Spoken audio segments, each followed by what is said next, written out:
امشب در 24 حملات دوباره اسرائیل علیه فرماندهان ارشد حزب الله. علی حسین برجی فرمانده نیروی هوایی حزب الله هم در جنوب لبنان کشته شد. تأکید آنتونی بلینکن در تل‌آویو بر کاهش تلفات غیر نظامیان در جنگ با حماس. رویترز میگه وزیر خارجه آمریکا حامل پیام رهبران کشورهای عرب مبنی بر تشکیل حکومت مستقل فلسطینی بوده. آسمون که ابریه دلش گرفته روبروی تو. 2 سال و 8 ماه زندان و 74 ضربه شلاق به جرم خواندن ترانه‌ای برای انکار حجاب. مهدی یراحی خواننده و آهنگساز برای ترانه روسری تو باز کن به حبس و شلاق محکوم شد. انشاءالله مسئولان محترم که جداً هم مشغول کارن، بنده از نزدیک اطلاع دارم، خوب کار کردند، خوب دارن کار میکنن. و دفاع خامنه‌ای از عملکرد دستگاه‌های امنیتی در برابر انتقادات گسترده بابت انفجارهای کرمان.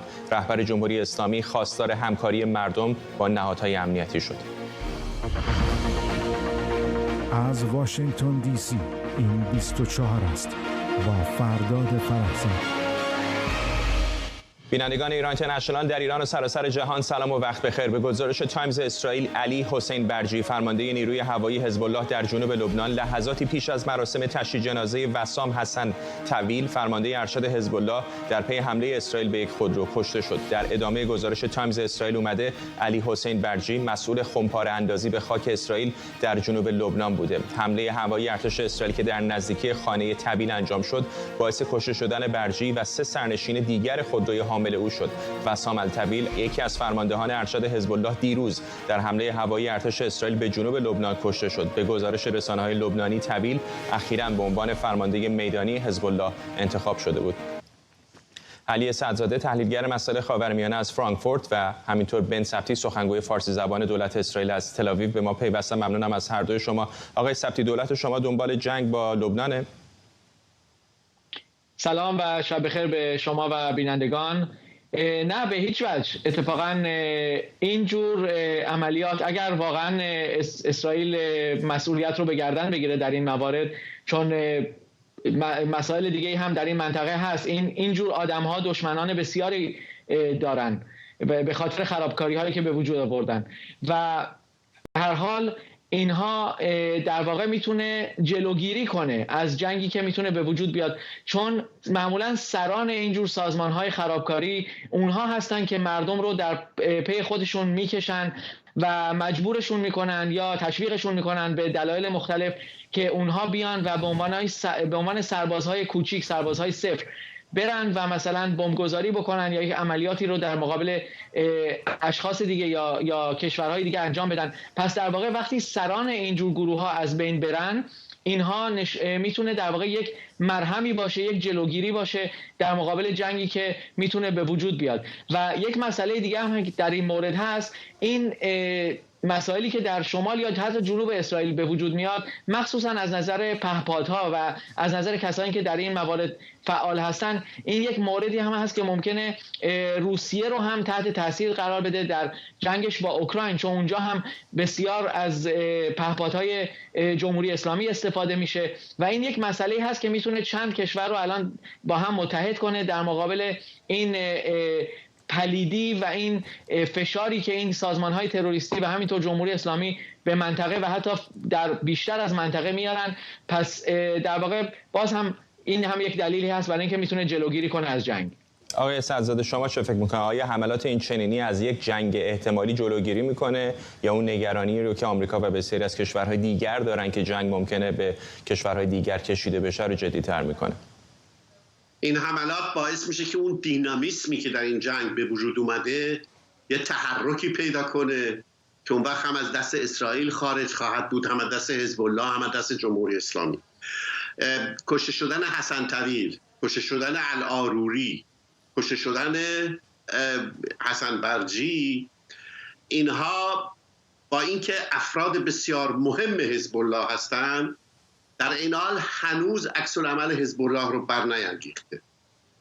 اسرائیل میگه که من وارد یک فاز جدید شدم و فاز جدید من حملات هدفمند داره. یعنی ما دیگه شاهد بمباران‌های وسیعی مثل غزه نخواهیم بود، بلکه تک تک افرادی رو که مسئول حملات میبینه پیدا میکنه و میکشه. و جالب این هست که آقای کاتس وزیر امور خارجه جدید اسرائیل کشتن حسن طویل رو به عهده گرفته مسئولیتش رو امروز و گفته که اگر ما به اینها حمله نکنیم مجبور میشیم که به جاهایی که 15,000 راکت یا 10,000 راکت حزب الله وجود داره حمله کنیم و برای این جلوگیری از این که به اونها نخواهیم حمله کنیم به اینا حمله کنیم. ولی یک واقعیت وجود داره، اون چیزی که در مورد دینامیسم گفتم و اون اینه که حزب الله و جمهوری اسلامی درسته نمیخوان وارد جنگ بشن با اسرائیل، ولی در لبنان کسانی هستند که رادیکال تر از آقای حسن نصرالله هستند.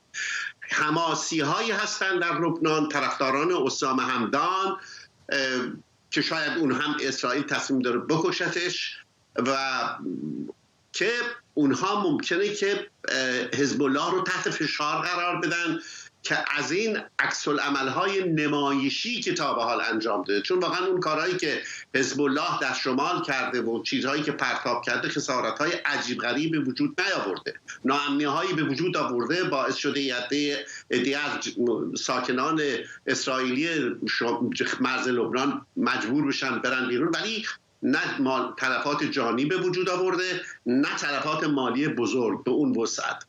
بنابراین اگر این کارها ادامه پیدا بکنه که ظاهرا میخواد ادامه پیدا کنه، حزب الله رو در یک مخمسه قرار میده که سکوت نمیتونه بکنه، دست به عملی میزنه. اون عملم شاید نخواد جنگ بکنه، جنگ وسیع بزرگ، ولی شما تصور بکنید یکی از به اصطلاح حملات ظاهرا نمایشی حزب الله به حیفا بخوره، به یک محل پرجمعیت مسکونی اسرائیل بخوره. همین حملات نمایشی که ما تا به حال دیدیم. اون وقت من نمیدونم عکس العمل اسرائیل چه خواهد بود. ما واقعا وارد یک جنگ بزرگ خواهیم شد. چندین بارم هم آقای گالانت وزیر دفاع و هم نتانیاهو گفتن و اگر ما احساس بکنیم که حزب الله وارد چنین حملاتی با ما شده، از لبنان همون نیرو خواهیم ساخت که از غزه خواهیم ساخت. بنابراین ما وارد یک فاز بسیار خطرناک جنگ شدیم. به همین علت هم است، با اینکه نیروی هوایی اسرائیل به اون صورت در عمل نیست، به همین علت هم هست که تقریبا تمام دیپلمات‌های جهان جمع شدن، میخوان اسرائیل رو قانع بکنن که یه مقدار سطح رو بیاره پایین‌تر. آقای بلینکن، خانم آنالینا بیرباک وزیر امور خارجه آلمان، آقای یوزف بورل و جالب این است ایتالیا رهبر کشورهای 7 G7 به قول این دیروز اعلام کرد که تمام کشورهای صنعتی جهان از اسرائیل میخوان که حملات رو به غزه چون هم میدونن چی میشه، یعنی شروع جنگ حمله به لبنان آتش گرفتن تمام منطقه هست. شما بدونید حزب الله بدون اجازه ایران کاری نمیکنه و حزب الله خط قرمز جمهوری اسلامیه. اگر به حزب الله به اون صورت وسیع حمله بشه، اسرائیل باید خودشو آماده کنه در حمله به ایران، چون ایران دیگه نمیتونه ساکت بشه. آقای سبتی، میدونم که نه ایران نه احتمالاً حزب الله خیلی علاقه‌ای به یک رویارویی تمام عیار ندارند، ولی در این حال دولت آقای نتانیاهو، کلا دولت اسرائیل به طور کلی میدونه که اگر حماس با این توانایی محدود نظامیش تونسته فاجعه مثل 7 اکتبر رو به پا بکنه، شاید بشه تصور کرد که یک روزی فاجعه بزرگتر از سمت حزب الله صورت بگیره. حالا به هر شکلی این موقعیت الان پیش آمده، چرا فکر میکنید که دولت اسرائیل ازش استفاده نخواهد کرد که یک بار برای همیشه وضعیتش رو با حزب الله حل و فصل کنه؟ اتفاقا حدود 2 ساعت پیش همچین بحثی در تلویزیون اسرائیل بود در یکی از کانال‌ها. ببینید، باید واقعیت رو در نظر بگیریم.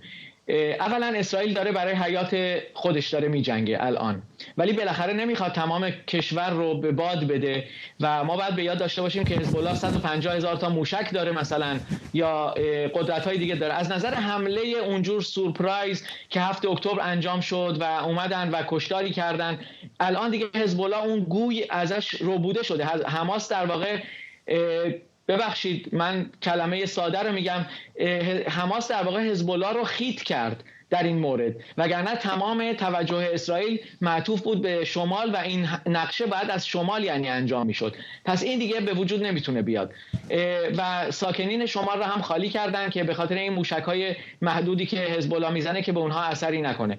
اما اگر واقعا اونها بخوان وارد جنگی بشن، اسرائیل چون الان داره برای بقای خودش میجنگه، یعنی اون عکس العمل و اون نتیجه‌ای که میتونه بسیار مرگبار باشه برای حزب الله، برای کشور لبنان و برای متاسفانه کشور ایران و در واقع جمهوری اسلامی، ولی در واقع تمام کشور ایران میتونه صدمه ببینه.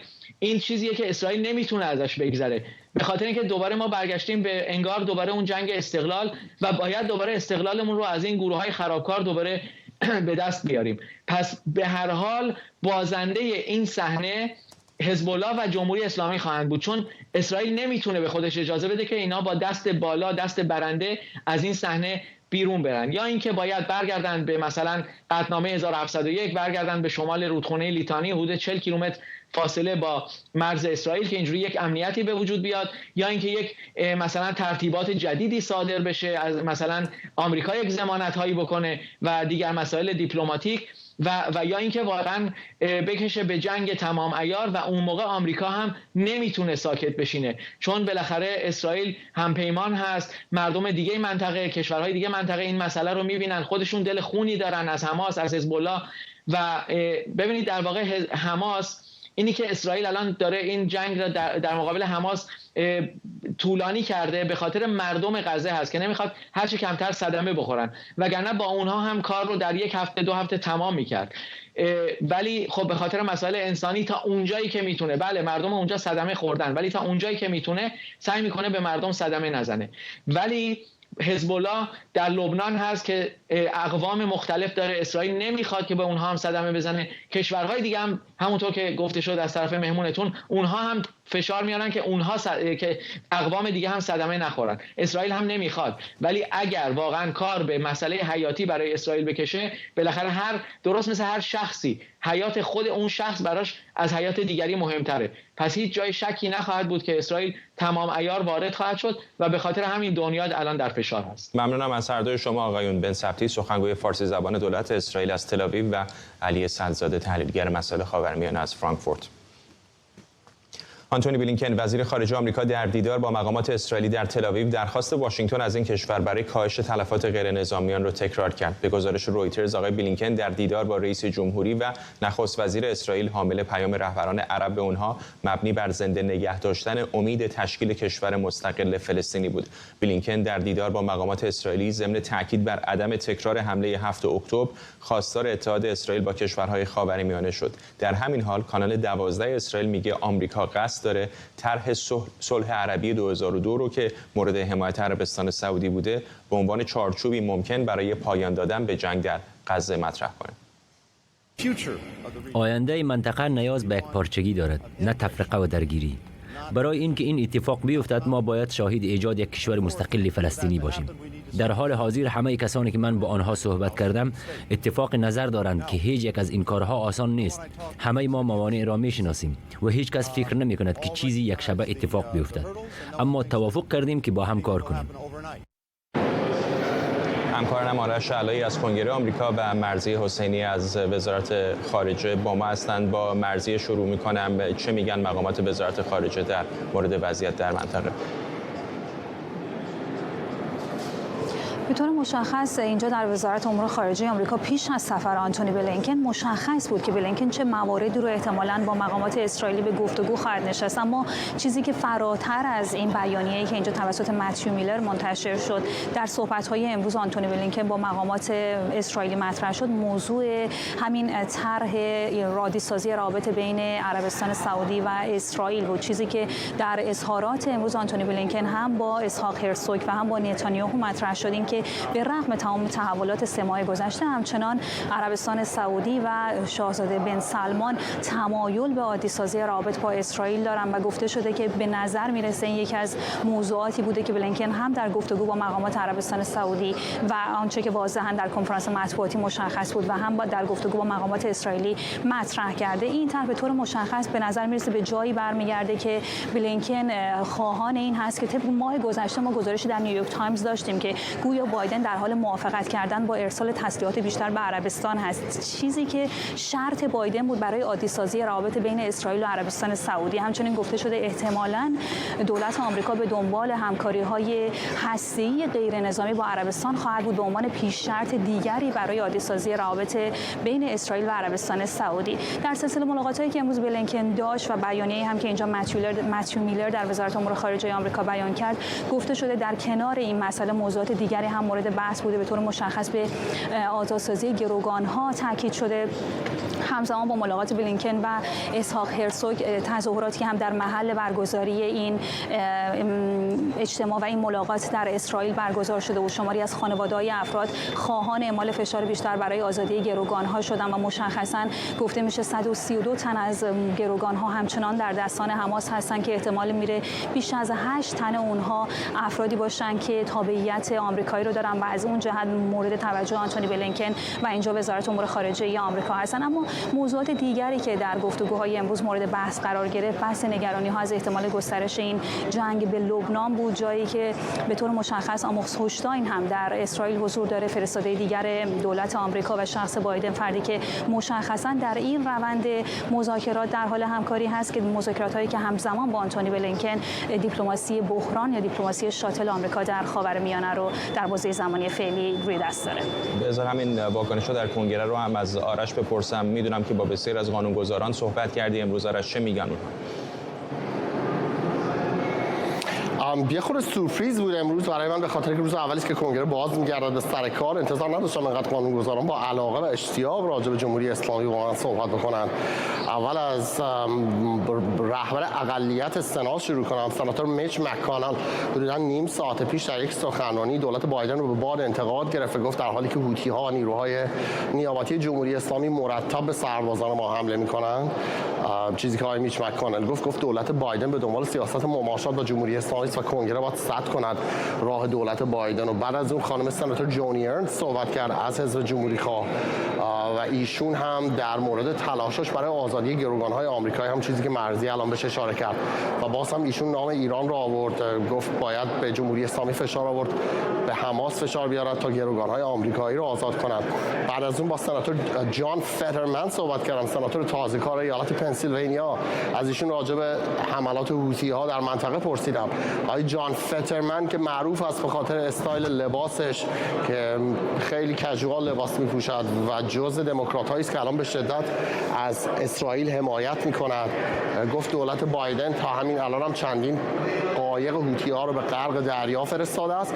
ایشون گفت امیدوار است دولت بایدن بیشتر این کار رو انجام بدهد، قایق‌های بیشتری از حوثی‌ها رو غرق کند و گفت باید حمله کرد به زیرساخت‌ها و توانایی‌های حوثی‌ها در پرتاب موشک برای که حمایتش از اسرائیل نشون بدهد.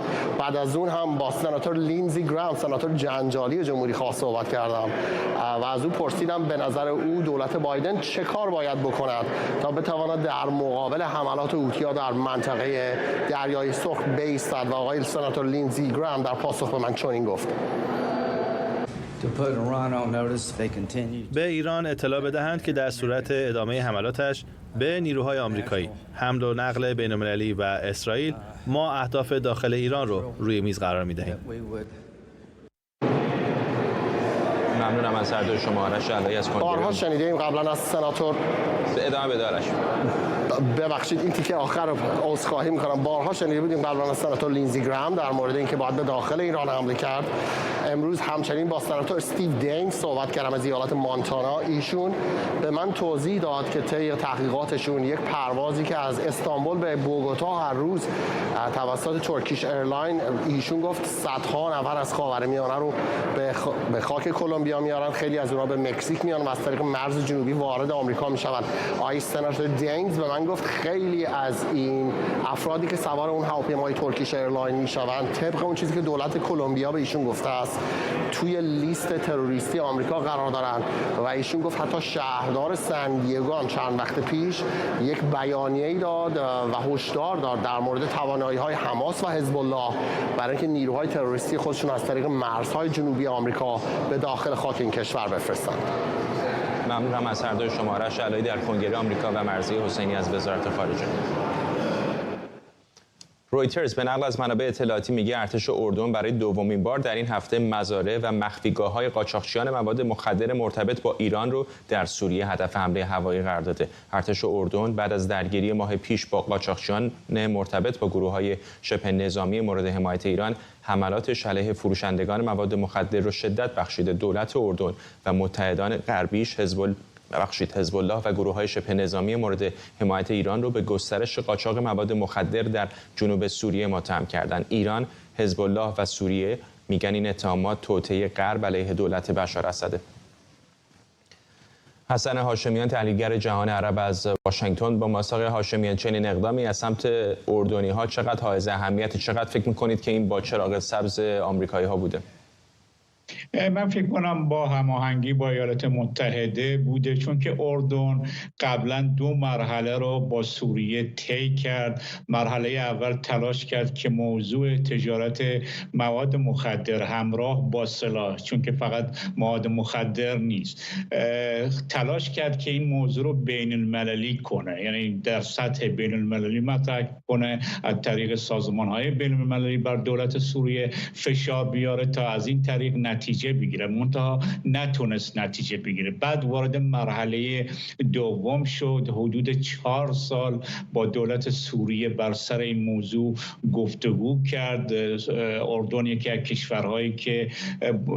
کشورهای عربی بود که با ورود دوباره بشار اسد به اتحادیه اروپا هیچ مخالفتی نکرد و در واقع تلاش کرد که از راه گفتگو مسائلش رو با سوریه حل کنه. منتها بعد از 4 سال گفتگو این مسئله نتیجه نداد و الان دیگه تقریبا 1-2 سالی است و بخصوص در ماه‌های اخیر متمرکز شده بر حملات هوایی برای جلوگیری از تجارت مواد مخدر و سلاح به داخل خاک اردن و سپس رسوندن برای اسرائیل یا برای منطقه و کشورهای منطقه.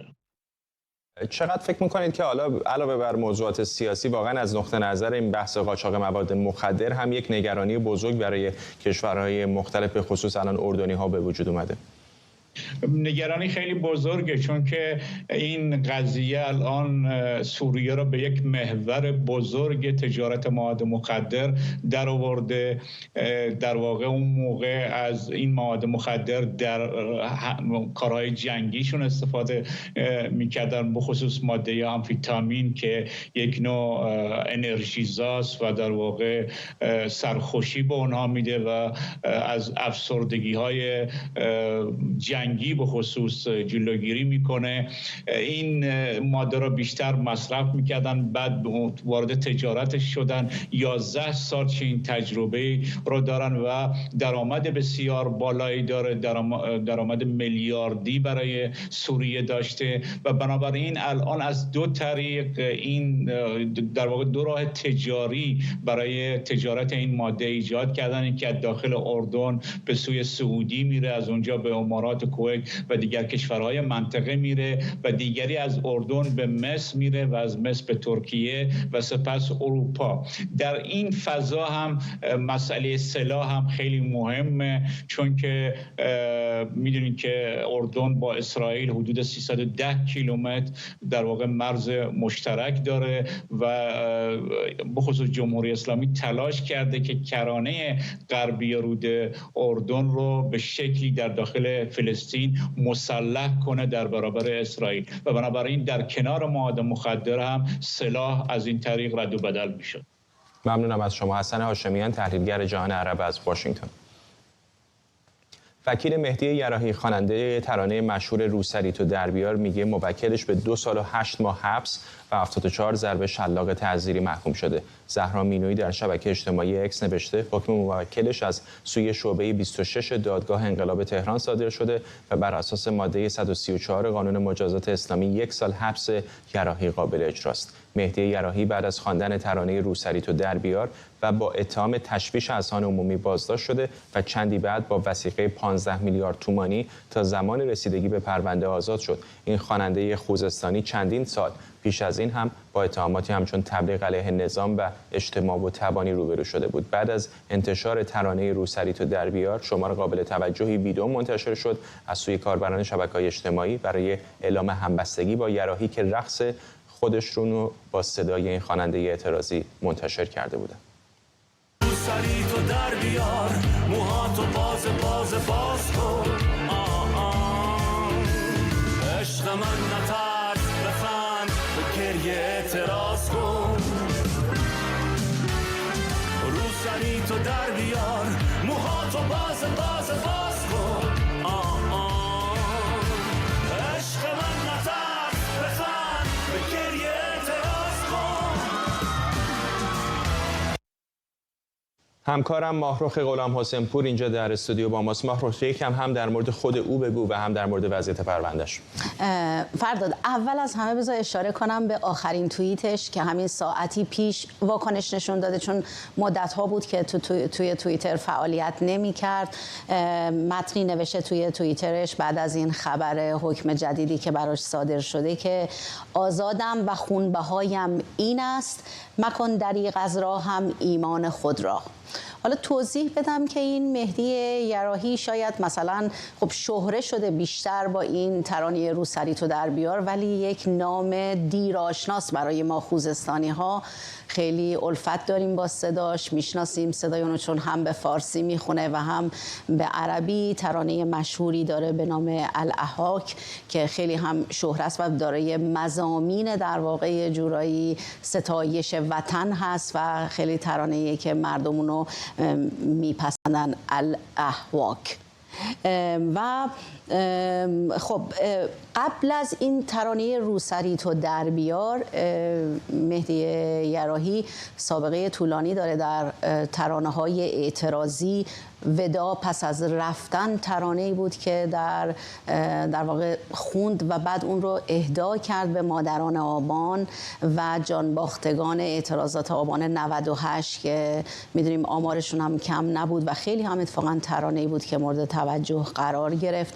بعد از اون سرود زن رو ساخت که منشأ خلق و اثر آثار بسیاری شد. توی این سرود زن تو جریان ابتدایی جنبش مهسا بود که سرود زن رو ساخت و منتشر کرد که خیلی هم باز اون هم مورد توجه خیلی از هنرمندا قرار گرفت. خیلی از خانمایی که به هر حال بانوانی که آمارشون هم کم نیست و معتقد به پوشش و حجاب اجباری نیستند، این سرود زن رو بازنشر کردن یا باهاش رقصیدن و ویدیوهای بسیاری ازش منتشر شد و توی شبکه‌های اجتماعی منتشر شد. روسری تو در بیار بازخوانی یک ترانه قدیمی مهدی یراحی هست، یه ترانه عاشقانه‌ای داره به نام از خودت خبر بیار که خیلی هم ترانه زیبایی، پیشنهاد میدم حتما گوشش بدین. از خودت خبر بیار که بعد مضمونش رو تغییر داده، شکل و شمایل اجتماعی بهش داده و خب خیلی مورد توجه قرار گرفت. یراحی که در واقع دهه 60 و بارها مجوز کنسرت هاش رو لغو کردن. هنرمندیه که اعتقاد و باور داره به روح اعتراض در هنر، به اینکه به هر حال هنر یه چیزی نیست که در پستو و پسله نگهش داشت و فقط برای ستایش زلف یار باشه، بلکه در واقع یه جورایی کنش‌ها و واکنش‌های اجتماعی رو ما راحت توی هنرش میتونیم ببینیم. کما اینکه کارکردهای عملیش و اکت‌های رفتاریش هم به دور از این ادعایی که من الان مطرح میکنم نبوده. ما تصاویر و ویدیوهای زیادی داریم که یراحی مثلا مثلا خیلی سالها پیش از این در جریان اعتراضات محافظان محیط زیست یا کسانی که در مورد حیات رودخانه کارون اعتراض میکردن، تجمع برگزار میکردن، یا سر جریان سوء مدیریت آب در خوزستان یا مسئله ریزگردها در خوزستان، خب این آدم حضور داشته در اون نشست و بوده و توی ترانه‌هاش منعکس کرده این مسائل اجتماعی رو. در سال 97 به دلیل همزمان بود با یه دوره موجی که اعتراضات کارگری زیاد بود، به دلیل پوشیدن یونیفرم کارگری ممنوع تصویر شد تا مدت‌ها و ادامه داشت این وضعیتش. مدتی بعدش این ترانه روسری تو در بیار رو منتشر کرد که خب خیلی انعکاس داشت. زمزمه هایی همون روزها به محض انتشارش در مورد این مطرح شد که احتمال بازداشتش هست که باز یه توییت نوشت توی توییتر و گفت گریه نکن، من کابوس این قاضیم.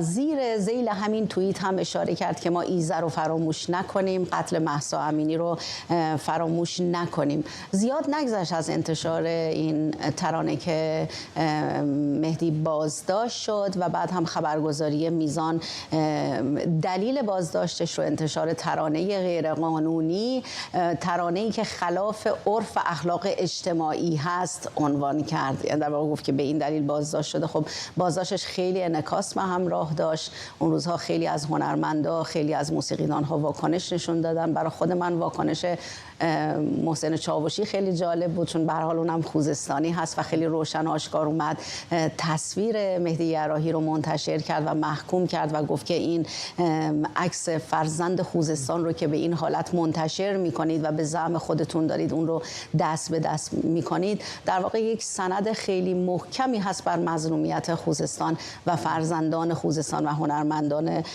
خوزستان. همون روزها هم انجمن قلم خب واکنش نشون داد. انجمن قلم معمولا در اینجور مواقع واکنش نشون میده، جزء ارگانیزیشن هایی هست که در مورد فشار به نویسنده ها و روزنامه‌نگارا بلافاصله واکنش نشون میده. به شدت محکوم کرد یک بیانیه‌ای و گفت که دستگیر شدن مهدی یراحی دلیل روشن و آشکاری برای ممنوعیت‌ها و فشارهایی هست که بر فعالان فرهنگی وارد میشه و گفت که در واقع نشانه سرکوب سیستماتیک و برنامه ریزی شده علیه هنرمندان و موسیقیدان هایی است که میخوان صدای آزادی بیان باشن.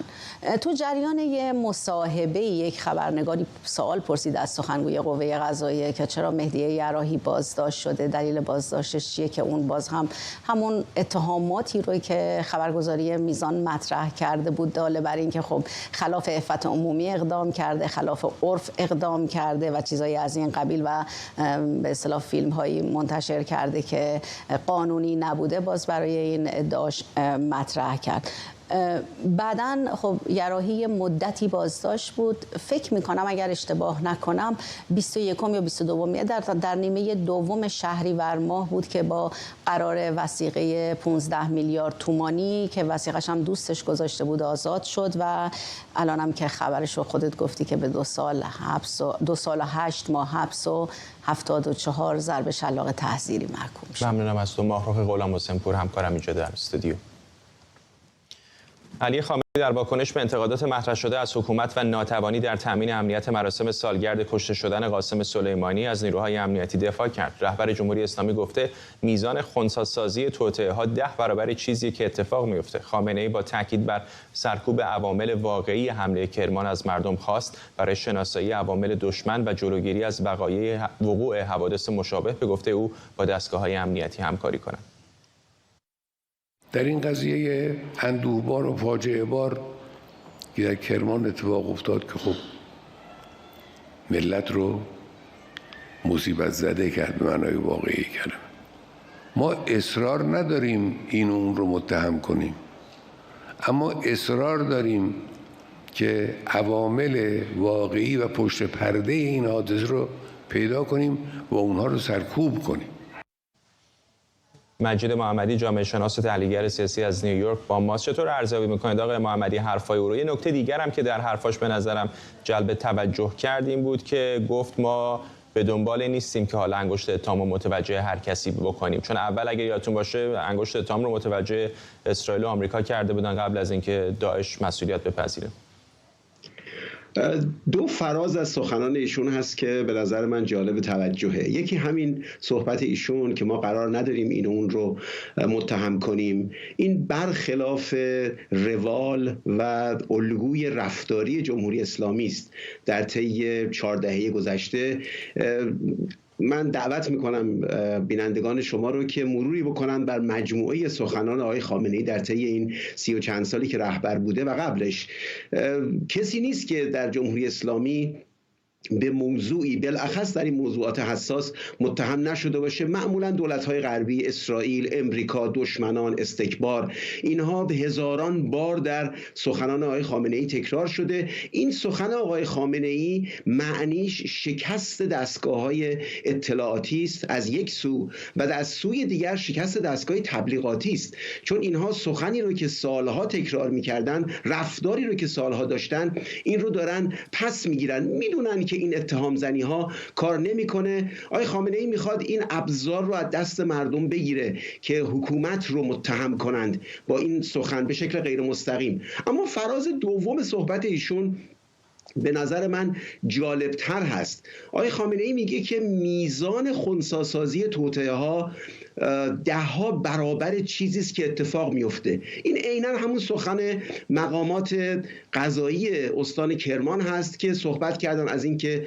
بیش از 60 مورد یا 16 مورد بمبگذاری بوده، ما اینا رو کشف کردیم.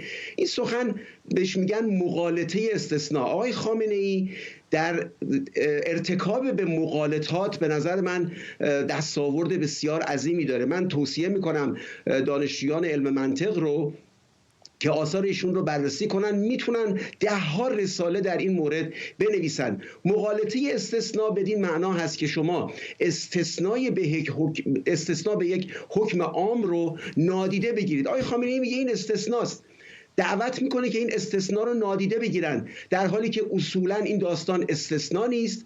و بعد هم منطقاً فردی با یک بار خیانت به همسرش خائن تلقی میشه، فردی با یک بار دزدی دزد تلقی میشه و فردی هم با یک بار کتک زدن دیگران ضارب تلقی میشه. این که حکومت در این مورد ناتوان بوده از اینکه پیشگیری کنه، در اینی که خودشون گفتن که اطلاع داشتن، کوههای اطراف رو در نظر داشتن، تمام اینها در این چند روز بیان شده، اما این اتفاق افتاده بدون اینکه این مراسم لغو بشه. چقدر به نظرتون واقعا از نقطه نظر امنیتی نگران هست رهبر جمهوری اسلامی؟ چون اگه یادتون باشه به خصوص در همه این سال‌ها یکی از نقاطی که روش خیلی تمرکز می‌کردن، هر انتقادی که مطرح می‌شد میگفتن خیلی خوب این است و آن است، اما حداقل امنیت داریم، که به نظر میرسه الان با اتفاقات این چنینی اون هم زیر سوال رفته. در همین قطعه رو که شما پخش کردید آقای خامنه‌ای از سرکوب یاد میکنه. من به یاد ندارم که ایشون در مورد گروه‌های تروریستی از کلمه سرکوب استفاده کرده باشه. این معناش این هست که در میان پیروان ایشون، ولایت مداران، کسانی که به حکومت اعتقاد دارن، یک تردید جدی نسبت به توانایی حکومت، نسبت به کارآمدیش به وجود اومده. آقای خامنه‌ای مشکلی نداره که 90% مردم تردید داشته باشن. مسائل ایشون عمدتاً همین قشری است که به ایشون وفادار هست و آقای خامنه‌ای کاملا واقف هست به اینکه این تردیدها به شکل جدی در میان طرفداران نظام به وجود اومده و ایشون تلاشش بر این هست که این تردیدها رو برطرف کنه. اما آن دستاورد رژیم، رفتارهای رژیم، عملکرد رژیم نشان می‌دهد که این تردیدها رفع ناشدنی هست. ممنونم از شما. مجید محمدی، جامعه شناس از نیویورک با ما. دیروز شهرا لاهیجی از شخصیت‌های تاثیرگذار فرهنگی و یکی از نخستین ناشران زن ایرانی در 81 سالگی درگذشت. اون نویسنده، مترجم و مؤسس انتشارات روشنگران و مطالعات زنان بود. لاهیجی بعدها مؤسسه پژوهشی مرکز تحقیقات زنان رو بنیان گذاشت. زنی که از نوجوانی مقاله نویسی در نشریات رو شروع کرد و در 15 سالگی در رادیو شیراز برنامه‌سازی می‌کرد. لاهیجی آثار متعددی هم خلق کرده، از تصویر زن در آثار بهرام بیضایی تا پژوهش مشترکی که با مهرانگیز کار به سرانجام رسید به نام شناخت هویت زن ایرانی. او سال 1380 هم برنده جایزه ادبی آزادی نوشتن از انجمن جهانی قلم شد. فهیمه خضر حیدری، روزنامه‌نگار، اینجا در استودیو با ماست. خانم خضر حیدری، مهمترین میراث او رو اگه بخواید بگید چه هست؟ زن زندگی آزادی. من معتقدم که بذارین از اینجا شروع کنم. در دهه 20 زندگیم این فرصت درخشان رو داشتم که شاید بعضی از مخاطبان این برنامه بدونن که در اواخر دهه 70 بود در ایران که مؤسسه به نام پکا راه اندازی شد. پخش کتاب ایران، مجموعه 60 ناشر معتبر ایران دور هم جمع شدن که فکری به حال وضعیت نشر تحت سانسور و سرکوب و پخش کتاب بکنن. خانم لاهیجی یکی از اون 60 ناشر بود و من این فرصت رو داشتم که با ایشون از نزدیک همکاری کنم. من و بسیاری از زنان و مردان جوان دیگر که اون موقع نیروهای تازه نفس و تازه کار بودیم در کنار ایشون بسیار آموختیم. شهلا لاهیجی در تمام این سالها نه فقط یک ناشر بسیار موفق بود، بلکه ناشری بود که در تقاطع ستم‌ها ایستاد. یعنی به این معنا که همه ناشران تحت سانسور و سرکوب هستن از طرف وزارت ارشاد و مشخصا جمهوری اسلامی در ایران، اما ناشری که میاد انتخاب میکنه در یکی از سخت‌ترین حوزه‌های کاملا مخالف پرنسیپ‌های سیستم جمهوری اسلامی، یعنی حوزه زنان کار بکنه، اون هم در اون زمان خودش رو آسیب پذیرتر میکنه. خانم لاهیجی توی یک مصاحبه اتفاقا خودشون میگن که یک جنگ مثل جنگ فیل و مورچه بود. جنگ من که میخواستم در حوزه زنان کار بکنم، اطلاع رسانی و آگاهی رسانی بکنم، کتاب‌هایی در این زمینه منتشر کنم و حکومتی که نمیخواست ما این کار رو بکنیم. بنابراین من معتقدم که شهلا لاهیجی و زنان دیگری که اگر فرصت باشه به دلیل شهلا لاهیجی از اونها یاد خواهم کرد، تلیعه‌داران آن چیزی بودن که ما امروز بهش میگیم زن زندگی آزادی. شما اگه به سردر اینستاگرام انتشارات روشنگران و مطالعات زنان نگاه بکنید، نوشته که ما 40 سال است مقابل چشم شماییم. از 40 سال پیش شهلا لاهیجی و همفکران و همقطارانش تلاش میکردن آگاهی‌های مدنی، آگاهی‌های جنسیتی رو به جامعه در واقع تزریق بکنن، به جامعه آموزش بدن، جامعه‌ای که هیچ جایی در سیستم آموزش رسمیش وجود نداشت و نداره برای این جنس از آموزش ها. اینو هم بگم که خانم لاهیجی در پرونده کنفرانس برلین بازداشت شدن. سال 1379 بود. ماها تازه روزنامه نگار بودیم و خانم شیرین عبادی وکیل خانم لاهیجی بودن که اون موقع اجازه نمیدادن وکیل بره مثلا موکلش رو ببینه. بعدها خانم فریده غیرت نازنین وکالت خانم لاهیجی رو به عهده گرفتن و به حال خانم لاهیجی در نهایت با قرار وثیقه آزاد شدن. وقتی در زندان بودن با مهرانگیز کار نازنین که سایه‌شون مستدام باشه در یک سلول بودن و من خاطرم هست وقتی از زندان اومده بودن بیرون برای ما تعریف می‌کردن. اینو میگم که بگم این زنان در ستایش زندگی حرکت میکردن. برای ما تعریف میکردن که وقتی وارد اون سلول شدن با خانم کار چقدر اونجا کثیف بوده و تقاضا کردن که وسایل تمیز کننده و اینها بیاد و خانم لاهیجی میگفتن که افتادیم به جون اون سلول و کاملا تمیزش کردیم برای که درست زندان بود اما ما میخواستیم به زندگی احترام بگذاریم. اینها چنین نسل برجسته‌ای بودن و اگر اجازه بدید من میخوام که از نامه بسیار زیبایی که شهلا لاهیجی برای شهلا شرکت می‌نویسه اینجا یاد کوچولو بکنم، یاد کوتاهی بکنم، چرا که شهلا شرکت سردبیر مجله زنان، اولین مجله فمینیستی و در حوزه زنان در ایران بود. همه ما تو اون مجله خیلی از همکاران امروز روزنامه‌نگار اونجا کار کردیم، کار یاد گرفتیم و این دو خیلی هم با هم دوست بودن. شهلا لاهیجی برای شهلا شرکت می‌نویسه که اون اوایل که تازه اسمت بر سر زبان‌ها افتاده بود، من را به جای تو می‌گرفتند و از فلان مقاله در مجله سراغ می‌گرفتند. توضیح می‌دادم که شهلا شرکت مدیر مجله زنان است و من ناشرم شهلا لاهیجی مدیر انتشارات روشنگران در کار کتاب. یک روز یکی گفت چه فرقی می‌کند؟ هر دو دیوانه اید. یعنی این زنان این دیوانگی که داره اینجا در این نامه بهش اشاره میکنه، اشاره به یک اشتیاق بی‌پایانی است که این نسل داشتن برای ساختن فردای بهتر، جامعه بهتر که امروز ما میبینیم که چقدر آگاهی هایی که اونها آرزو داشتن جامعه به اون مجهز بشه در جامعه ما عمومی و گسترده شده. خیلی هم پرکار بود، نه فقط طولی چون از 15-16 سالگی کارهای مختلف کرده در رادیو و کارهای فرهنگی دیگر و هم در ارز برای اینکه در پلتفرم های مختلف، در میدیوم های مختلف کار کرده. بله همینطوره و خیلی جستجوگر بود خانم الهیجی. من خاطرم هست که ایشون همواره دنبال صدای جدید، حرف جدید و کتاب جدید میگشت. نگاه هم بکنید انتشارات روشنگران هم از زنان بسیاری آثار خیلی مهمی منتشر کرده، چه ترجمه و چه تألیف. میگشت زنانی رو که فکر میکرد مستعد هستن، خوب مینویسن، تشویق میکرد به نوشتن. ناشری بود که نویسنده میساخت. این خیلی مهمه، مخصوصا از زنان ایرانی که به حال به صورت تاریخی اونقدر بازی داده نمیشدن در حوزه مردانه نشر. خانم لاهیجی تلاش میکرد که این زنان رو تشویق بکنه به نوشتن، کتاب‌هاشون رو منتشر میکرد. در این حال تلاش میکرد که آگاهی‌های مثلا جهان غرب رو شاید در حوزه زنان، در حوزه آموزش، جامعه مدنی که هنوز خیلی به جامعه ما راه پیدا نکرده بود، از طریق ترجمه منتشر بکنه و اون جنگ فیل و مورچه رو به نظر من در نهایت درش پیروز بود. ممنونم از شما. فهمیه خضر ایدری، روزنامه‌نگار اینجا در استودیو.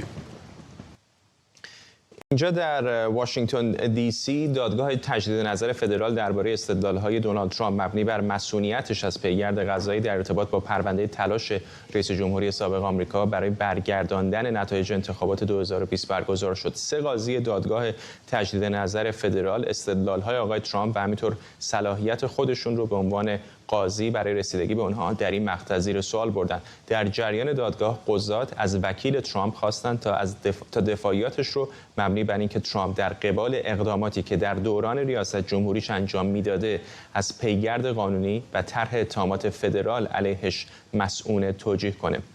خود آقای ترامپ بعد از حضور در دادگاه به خبرنگاران گفت او در دوران ریاست جمهوری نه تنها اشتباهی مرتکب نشده بلکه به مثل هر رئیس جمهوری دیگری از مسئولیت قضایی برخوردار بوده. شما نمیتونید رئیس جمهوری بدون مسئولیت قضایی داشته باشید. شما به عنوان یک رئیس جمهور باید کارتون رو بتونین انجام بدید. اما اگر اینطور نبود، اگر من از مسئولیت قضایی برخوردار نمی بودم، رؤسای جمهوری دیگه هم نمی بودن. ما امروز در دادگاه درباره رئیس جمهور اوباما و حملات پهپادی که خیلی بد بودن صحبت کردیم و اشتباهاتی که انجام شد، اشتباهات وحشتناک. پس واقعا نمیتونیم یک رئیس جمهور رو در چنین موقعیتی قرار بدیم. فکر می‌کنم بیشتر مردم اینو درک می‌کنن و ما احساس بسیار خوبی داریم که در نهایت امیدواریم در نهایت پیروز بشیم. یک رئیس جمهور باید از مسئولیت قضایی برخوردار باشه و موضوع دیگه این که من کار اشتباهی نکردم، ما کار اشتباهی انجام ندادیم. آرش آرامش عقدان و کارشناس امنیت ملی از واشنگتن دی سی همینجا در استودیو با ماست. چقدر آقای ترامپ میتونه امیدوار باشه؟ خب خیلی کم. کاملا بحث حقوقی پیش ببریم. صحبت قانون اینجا چی بود؟ این صحبت این مبحث چی؟ اصلا در مورد این نیست که کسی خطاکاره، کسی خطا. یک سوال بسیار ویژه و مخصوص پرسیده شده که دادگاه تجدید نظر باید به اون جواب بده که آیا رئیس جمهور رو زمانی که در حین ریاست جمهوریش کاری رو کرده که خلاف قانون بوده، حالا چه به عنوان وظایف رسمی رئیس جمهور یا وظایف غیر رسمی رئیس جمهور، ولی بیشتر تاکید بر وظایف رسمی است، بعداً میتونه برای اون اگر کار قانون شکنانه باشه، مجرمانه باشه، محاکمه بشه یا نه. پس چی؟ یعنی رئیس جمهور در حین ریاست جمهوری چه کاری میکنه خلاف قانونه، آیا بعد از اینکه از ریاست جمهوری آمد بیرون میتونن اون رو محاکمه بکنن یا نه؟ بریم سر استدلالی که اینجا بود. استدلال اولین هستش که میگن آقا اصلا رئیس جمهور رو ما براش یک مکانیزم استیضاح داریم. میگیم استیضاح میکنه مجلس نمایندگان، دلیلی که بعد از پروسه استیضاح محاکمه میشه در مجلس سنا. بینندگان توجه داشته باشن در ایران استیضاح فقط میره تو مجلس، رو استیضاح میشه تموم میشه میره. در ایالات متحده استیضاح به اون مرحله اول میگم موقعی که مجلس نمایندگان رأی میدن که کیفرخواست صادر کنن، قسمت دوم میشه محاکمه در مجلس سنا. آقای ترامپ هر دو دفعه، یه بار برای اینکه فشار آورده بود به دولت اوکراین و گفته بودش که اگر فلان و فلان کارو نکنید من پول نمیگم، استیضاح شد، محاکمش ولی موفق نبود. دفعه دوم برای تقلب و دستبرد در انتخابات و ایجاد شورش در مملکت استیضاح شد. اکثریت سناتورها هم رأی به محکومیت ایشون دادن، ولی نیاز دارید شما به 2/3 به 66 رأی، فقط 57-58 نفر از سناتورها رأی دادن، پس محکوم نشد. اونا میگن که نه خیر، مکانیزم داریم برای اینکه رئیس جمهور رو مسئول نگه داریم، اونم مکانیزم استیضاح هست. طرف مقابل میگه این حرف درستی نیست. اگر اینطور هست پس چرا بسیاری از رؤسای جمهور دیگه، مثلا رئیس جمهور آقای نیکسون استیضاح نشد و در قضیه واترگیت قانون رو هم شکست؟ اگر دکترین مسئولیت قضایی واقعا وجود داشت، چرا رئیس جمهور فورد موقعی که آمد سر قدرت به او عفو ماضی المضار المستقبل داد؟ هر چی که در گذشته و اکنون و حال و آینده اتفاق بیفته، آینده رو دیگه نه، در گذشته و اکنون اتفاق افتاده، آینده بود خب دیگه، آینده بود دیگه، بله خیلی خوب بود، هر کاری می‌خواست بکنه. ولی خب اینم آخه من نمیدونم چقدر واقعا میشه معیار قرار داد، چون یکی ادامه داریم بس هر کدوم از اینا چند ده صفحه بریف یعنی چیز قضایی نوشته بودن. بریم سر صحبت بعدی میگه که اصلا بیایم بگیم برای ایجاد و اجرای وظایف قانونی خودش این مسئولیت رو داره. بعضی موقع است وظایف قانونی خیلی مقداری خاکستری سیاه‌سفید نیست. اما اگر این چیزی که کمپین ترامپ یا این وکلای ترامپ میگن که رئیس جمهور هر کاری که کرد در حیطه وظایف قانون، در اجرای وظایف ریاست جمهوریش مسئولیت داره، خب هر کاری کرد یعنی چی؟ یکی از سوالایی که قاضی پن در ضمن داشته باشید که دادگاه تجدید نظر امروز یک پنل 3 نفره بود، 3 قاضی بودن در حوزه فدرال. اون یه نقشه رو اگر داشته باشیم، ببینید در نقشه اگر نگاه کنید ما 1000 و حدوداً 100 دادگاه بدوی فدرال داریم. هر کدوم از این 1100 دادگاه بدوی فدرال در یک حوزه استحفاظی و جغرافیایی میافتن. اگه دقت کنید حوزه نهم از همه بزرگتره، تقریبا تو هر حوزه 30 میلیون جمعیته، به غیر از حوزه نهم که حدوداً 60 میلیون جمعیته و آلاسکا و هاوایی هم مشمولش میشه. خب ما 11 دایره استیناف داریم، به اضافه 2 تا دایره استیناف دیگه، یکی برای حوزه فدرال هست، یکی دیگه هم برای حوزه واشنگتن دی سی که هر دوش هم همینجاست. دقیقاً. پس برگردم سر و سری دادگاه دیگه هم اینجاست، ولی میخوام بگم علاوه دادگاه تجدید نظر، حالا دادگاه بدوی خانم چاتکین در دادگاه فدرال واشنگتن داره ایشون رو محاکمه میکنه. اون پرونده‌ای است که آقای جک اسمیت آورده جلو دادستان ویژه.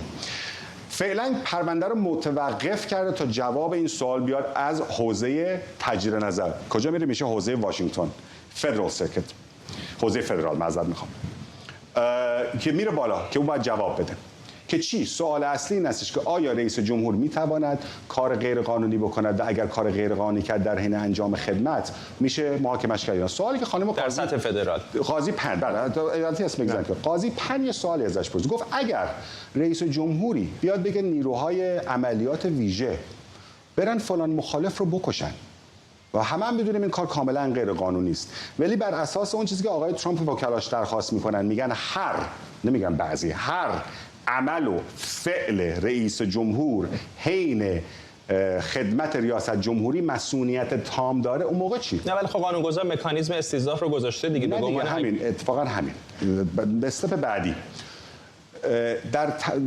در کاغذهای اولیه پدران مؤسس که نگاه میکنید ببینید که اون مسئله استیضاح هست، اما میگن ما کشور رؤسای جمهوریم، نه کشور سلاطین. مملکت شاه نداره، مملکت سلطان نداره، رئیس جمهور داره که و رئیس جمهورش هم مثل مصر و سوریه نیست، یک رئیس جمهور داره که باید به قانون پایبند باشه. اتفاقا در استیضاح شخص آقای ترامپ دفعه دوم، رهبر اکثریت جمهوری‌خواه آقای میچ مکانل گفت آقای ترامپ قانون رو شکسته، ولی این امری نیستش که ما در سنا بخوایم بهش رسیدگی کنیم، باید بره دادگاهی بشه. نقل مستقیم قول ایشون هست. حالا طرف مقابل بعد چی میگه آقای وکیل ترامپ؟ میگه نه، اگر قرار باشه رئیس جمهور برای اعمالش در حین ریاست جمهوریش انقدر پر و پاشو ببندیم، اون موقع دروغ گفتن جورج بوش به CIA و نبودن سلاح کشتار جمعی و رفتن به جنگ عراق چی؟ بعد دادگاهی بشه. اون موقع کشتن بسیاری از شهروندای ایالات متحده که با افراطیون مسلمون بودن و پرزیدنت اوباما دستور کشتنشون رو داد چی؟ آیا اون غیر قانونیه؟ یعنی ما عملاً بالاخره این مسئولیت توصیفی داره دیگه، نه؟ مسئولیت توصیفی داره، ولی مسئولیت قضایی برای کار غیر قانونی. ما الان 3 لول پس فعل داریم. کار قانونی رو که کسی براش محاکمه نمی‌کنه. مسئولیت یعنی که در قبال اینکه من پراسیکیوت بشم یا مورد اتهام قرار بگیرم مسئول میشم. الان سوال اینه که آیا رئیس جمهور مسئولیت تام داره یا نه؟ به نظر من نظر دادگاه اینطور خواهد بود که مسئولیت تام نداره، موقعی که اجرای اعمال ریاست جمهوریش میکنه که در حیطه یک شخص معقول میگنجه. بله مثلا رئیس جمهور در دادن مثلا در اوامر نظامی اون معقول است، اما نمیتونه به ارتش ایالات متحده برو فرماندار کالیفرنیا خوشم نمیاد بکش. من این نکته دیگه بگم، اینا از تجربه شما حتی در ارتش آمریکا هم که هستید مجبور نیستید هر دستوری رو از مافوق اطاعت بکنید. دستور غیر قانونی و غیر اخلاقی رو میتونید تمرد بکنید ازش. دستور غیر قانونی و غیر اخلاقی. اگر شما سرگردید، یک سرهنگ به شما گفت من میخوام بری و به بچه فلان سرباز چک بزنی یا به فلان سرباز لگد بزنی، میتونید، شما مجبور نیست اجرا بکنی. میخوام حتی در حیطه نظامی. اینجا سوال اینجا الان پیش میاد که اگر قرار باشه که به رئیس جمهور مسئولیت تام بدیم، پس فرار ایشون میگه آره بریم مخالفان منم بکشین، اتفاقی نمیفته، بریم فلان تقلب رو بکنید، فلان کار رو بکنید. بالاخره رئیس جمهور هم باید در حیطه قانون باشه. اگر ولی مسئولیت اصلا ندیم به رئیس جمهور، موقع رؤسای جمهور عملا در اجرای کارهای بسیار حساس مملکت دست پاشون بسته میشه. به خاطر این یک حالت حرکت بالانسی باید کورت به بعضی دادگاه تجدید نظر اینجا انجام بده. به احتمال زیاد، به احتمال زیاد 100% چه به نفع آقای ترامپ رای بده، چه به نفع به نفع دادستانی و اسمیت رای بده، میره دیوان عالی، و چه به نفع هر دو یا به ضد هر به دیوان عالی خواهد رفت. و من برداشتم اینطور خواهد بود که دیوان عالی کشور در نهایت تصمیمش اینطور خواهد بود که مسئولیت تام ندارد. رئیس جمهور در آن چیزی که برای و اینا باز سخته، یعنی اینها چیزای ابجکتیو و سابجکتیو، چیزای به قول معروف سابجکتیو یعنی مثلا نظری و ابجکتیو یعنی خیلی عینیت به صورت مثلا اینا به صورت خب واقعا بی‌طرف نمیشه گفت بعضی چیزها رو که یعنی آدم‌ها سلایقشون، افکارشون اینا هست در چیزای مختلف، یعنی اینطور نیستش که شما بتونید کاملا عادلانه قضاوت کنید. اینطور نیست که بگید امروز الان صبح الان شبه، این که بگیم فلان امری که رئیس جمهور انجام داده قانونی است یا غیر قانونی در بسیاری از موارد میتونه خاکستری باشه. نکته آخر، پس این از لحاظ قانونی 15 ثانیه پس نمی‌رسم 15 ثانیه بخوام تمام کنم. ممنونم از شما. آرش آرامش اوغان و کارشناس امنیت ملی اینجا در استودیوی ما در واشنگتن دی سی. و ممنونم از شما که ما رو در این بحث همراهی کردید.